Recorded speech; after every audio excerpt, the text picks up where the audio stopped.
Hey friend, welcome to Conversations with Pela.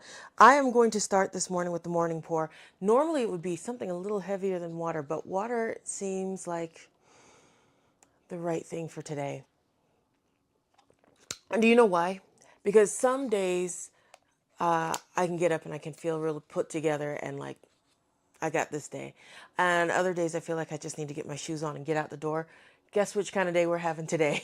It is very much a get your shoes on and get out the door, which is okay. It is just it is just how we are starting the day. Hey, and thanks for hanging out with me. I feel like I'm just gonna talk and talk and talk and talk and talk, and you get ready. And when you're done getting ready, I'll be done talking. See if we can sync this thing up, right? Listen, I was thinking about this morning, caught a couple stories here and there on the news, and I'm trying to get back into the habit of just kind of knowing what's going on in the world because it's really easy to drop off the radar and not know a thing. But I was thinking about two different things. One is that I had no idea until today. I was actually today years old when I realized that Taylor Swift and Travis Kelce are getting married. I mean, I knew they were engaged. I have been so far out of the loop for such a long time. I had no idea that their engagement had moved into actual plans and that they are supposed to be getting married at Madison Square Garden sometime really soon, probably this week. I don't know. I was today years old. I didn't really look into it because I'm not that much into celebrity weddings. However, I bring that up because while I'm not into celebrity weddings or really celebrity anything, do you know what I do know about? I do know about the divorce that Jelly Roll and Bunnie XO are getting. And I know it's kind of old news. I've sat on it for a couple weeks now. I didn't sit on it as if I knew before you knew. I just started hearing about it a couple weeks ago when the news broke on accident on, I think it was on Bunnie's Instagram page. And the thing about it is, so much has come out about it. So many people have opinions about it, including the opinion that maybe there are, I would say, salacious charges coming down the line. I don't know because I don't know these people's life. I do know that it's very interesting that the internet wants so badly for all of us to know about this divorce. And I often wonder why. Why do we all know about Bunnie and XO getting divorced? Is it so that we could all relate to the dissolution of a marriage and where we all stand? Some of us are Bunnie, some of us are Jelly Roll. Some of us have given everything to a marriage and then, or some of us just have found that we no longer want to support this situation. I don't know. I also think about relationships where somebody is able to come up. Like I think about Bunnie. I don't know a lot about her. I've only listened to her show a few times over the years. But Bunnie kind of reminds me of the kind of person who's super resilient. She's going to find a way. And so then success is not the same for her as it is for other people. Bunnie is the kind of person in from what little I know that makes me think success is a state of mind and she's in that state of mind most of the time. Jelly Jelly Roll is less so that kind of person to me. And I don't know anything about him either. I just know that the news press over the years have made him out to be a very nice person. There are plenty of things that he's done that I'm just like, interesting. And I know about that, but I also know that lots of press over the years have been really good to him. And so I kind of think that at some point he wasn't winning and now he has won. And once you have a story of winning, I I don't know if it's a pattern, if it's a trend, but you just don't want to be you don't want to have the people in your life anymore who knew about you when you weren't winning. I don't know. I don't know. I don't know what is the true backstory because I also felt like the whole talking about the dissolution of this marriage was a big PR move. It was less about reality and more about let's shut all the rumors down. But the rumors are interesting. And really the only thing I wonder is why does the internet want so badly for me and for you to know about the divorce between Jelly Roll and Bunnie XO. And remember, I say that because I didn't know anything about the Kelsey Swift wedding, and that's pretty big news in most circles. And it didn't even touch my circle at all. But I did know about the Jelly Roll Bunnie XO. I also think that sometimes we know too much about people's lives, and it's to keep us very distracted. Now, with that said, let us get into a better conversation. I don't know if it's going to be better. It's just going to be the conversation of this morning. You know, you're getting ready, and I'm talking your ear off just because that's what we're going to do for a hot minute. Just for a hot minute. Here's what I was thinking about. First of all, I got to tell you that Conversations with Pela today is sponsored by Utah Grown. And I thought about it because I'm very familiar with this company. I know what Utah Grown does, but I also thought it's probably a good idea to just write it down rather than give it to you off the top of my head, because I really appreciate this company.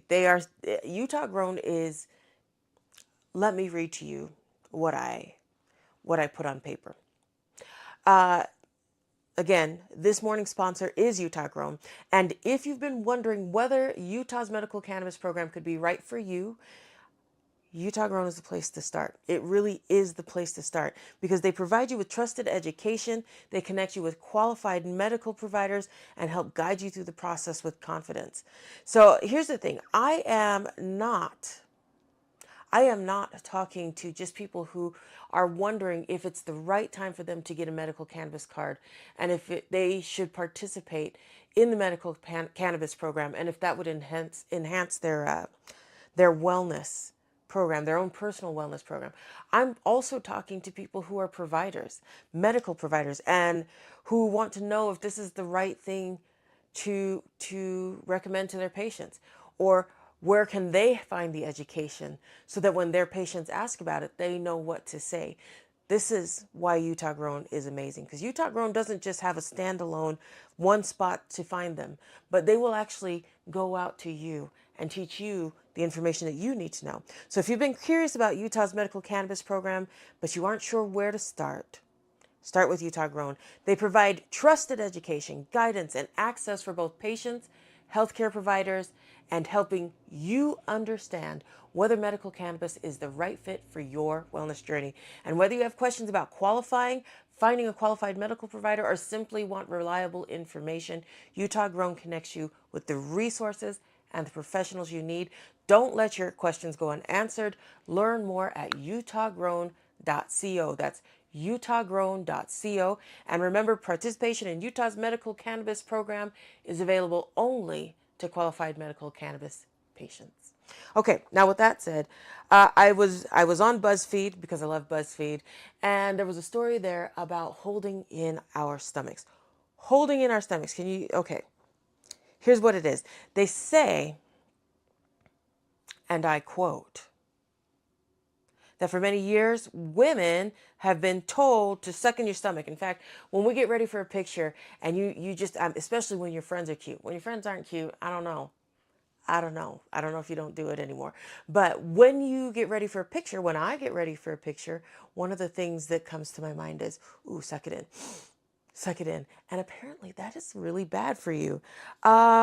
They say that holding in your stomach can create a chain reaction throughout the body. It's also called ab gripping, and it can cause a whole host of negative issues, pelvic floor issues, pain in your ribs and in your chest. It causes back, hip, jaw, or rib tension. I read that and I was like, oh, that's interesting. It's interesting that they would say that sucking your stomach causes that many problems. Let me ask you something. How long are you sucking in your stomach? Are you just sucking like you're trying to do a deep dive and you got to learn how to hold your breath for 2 or 3 minutes? Why would you suck in your stomach for that long? Long enough to cause back pain, rib pain, pelvic pain. Why? For what? Do you not know that there are 10 billion apps that you could download to your phone to Photoshop your stomach a little bit skinnier? All you got to do is you just touch and you just move it in. And you just touch and you just move it in. That's all you got to do, sis. That is all you got to. And sir, also, sir, you don't have to suck it in. We don't have to destroy ourselves to look good in a picture because there's Photoshop. If everything is going to AI anyway, okay, I'm making no points here. It's just something I think about. What is the point of sucking in your stomach? There's nothing. There's no reason because every single app that allows you to do something with those pictures, whether it's to post them or to just look at them or whatever, is going to offer you some level of option to make that picture a little bit better. In fact, cropping makes that picture a little bit better. And you know, the joy of cropping is that when you just have just this in the camera, nobody knows what the rest of you looks like. It's like a free pass. It's like a free pass. Now, here's my question for you. Are you done getting ready yet? No, not yet. There are other things that I have been thinking about. Also, as of late, I did hear that Lizzo was complaining. Lizzo, see, now I'm just giving you, I feel like it's celebrity gossip, except that there's real world implications to things, right? There are. Lizzo was complaining not even a week ago about how poorly her new record sales are doing. People were not like receiving her music. Excuse me. They were not excited about what she was putting out there, and she, over the years, I think Lizzo's career has kind of done one of these in my eyes. Not a whole lot of this like she did in the beginning, but more like a stair step down. And I remember there were the lawsuits that were dismissed and there were the allegations, all of these things that had come to light. And she said that people were, you know, kind of against her in every single way. And I'm pretty sure that in real life she felt that way. And I'm pretty sure that in real life plenty of us feel that way, that the world is against us at different times for different reasons. Also, she had started out big with the body positivity, and then she dropped quite a bit of weight, which was really good for her. It's really good for anybody. Well, not everybody, but for most people who are trying to get their health under control, it's a good thing. And she had gotten to the point where she was no longer talking about body positivity and had kind of switched sides on that. Again, not a big deal. It's your life. You do what you want. However, the up and down and the crying and the complaining and the back and forth and the I was here and now I'm here made it so everybody just kind of felt a little bit tired. Just a little bit tired of hearing all of the things that weren't going right.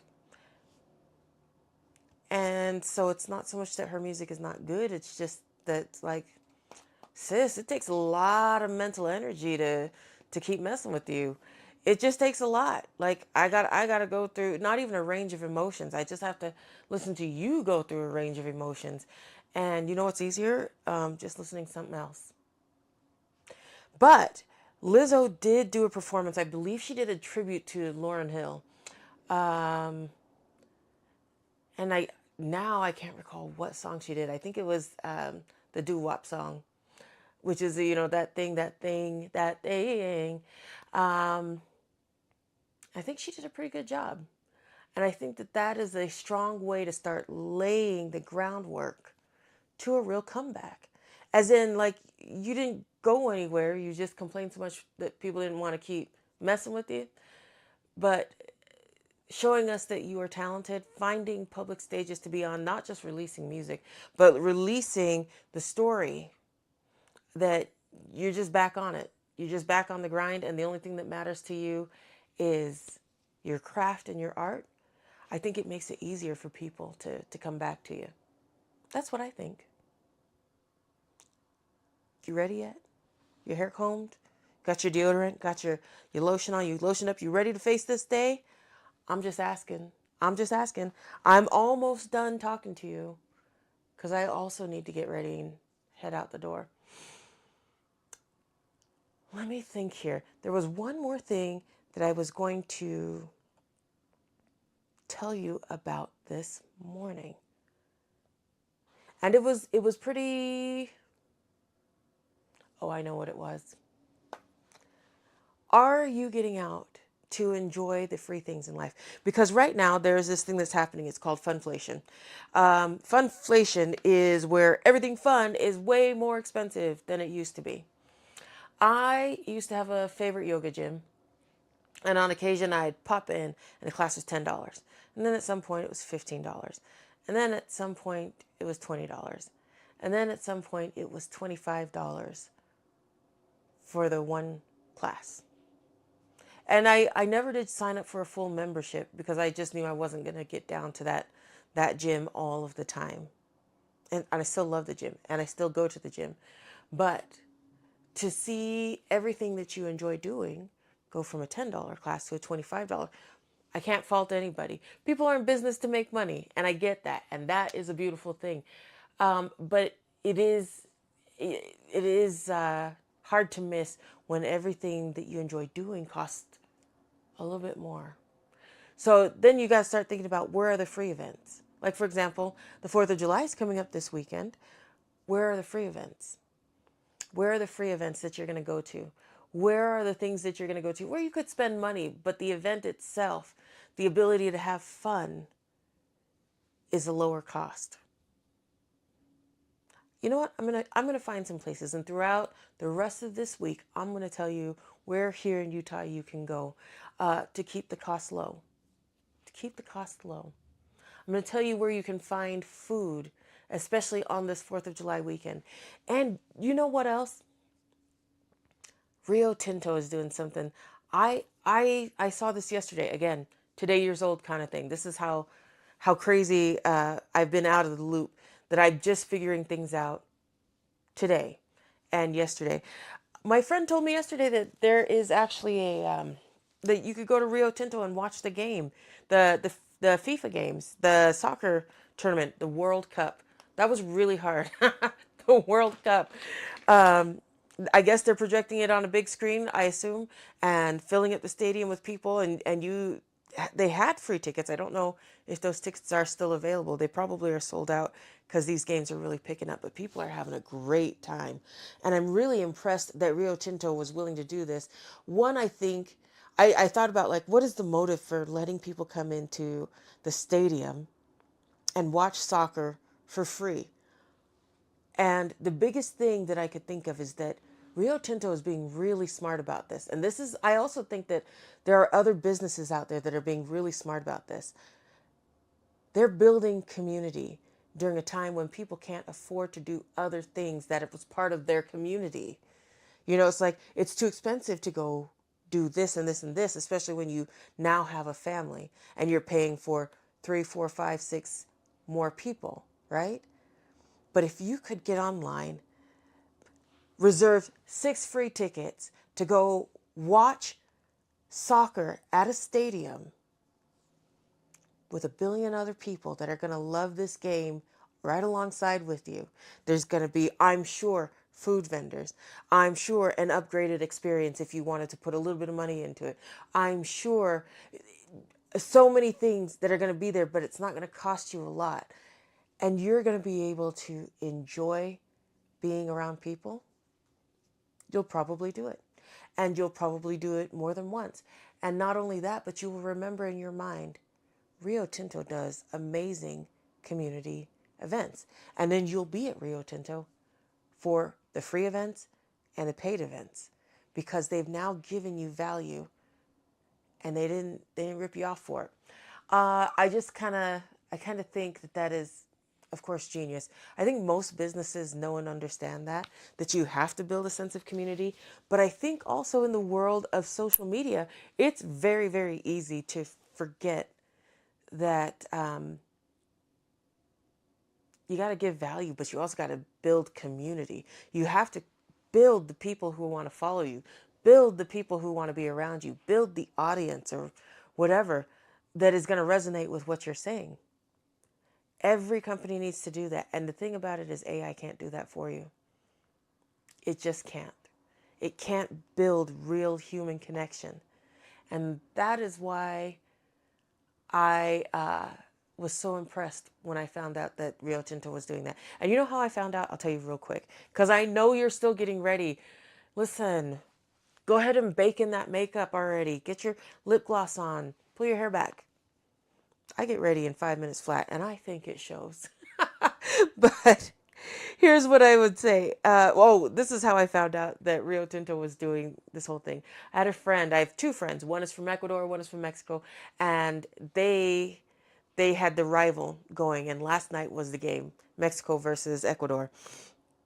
And one of them said, "I'm going to go see the game at Rio Tinto."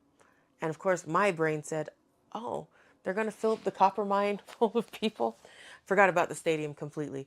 And then as she's looking up, and inviting her friends to go, she invited her friends, and it turns out the tickets that she had made a reservation for were actually for today and not for yesterday's game. And she's talking to her friends, via text, and she's like, "Oh my gosh, I just realized my tickets are for the wrong day." And her friend texts back and with a sad face and said, "I guess we have FIFA at home." And I was like, what is going on over there? That is how I found out that Rio Tinto was doing this massive thing. And then I saw on all the different media platforms that the people were just having the time of their life. And it cost them almost nothing.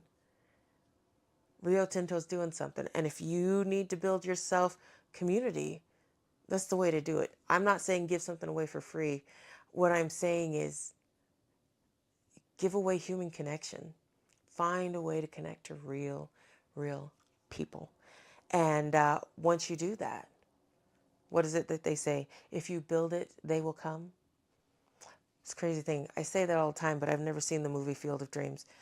It was just a little over my head when it came out way back when, in the 1900s. Anyway, one more reminder.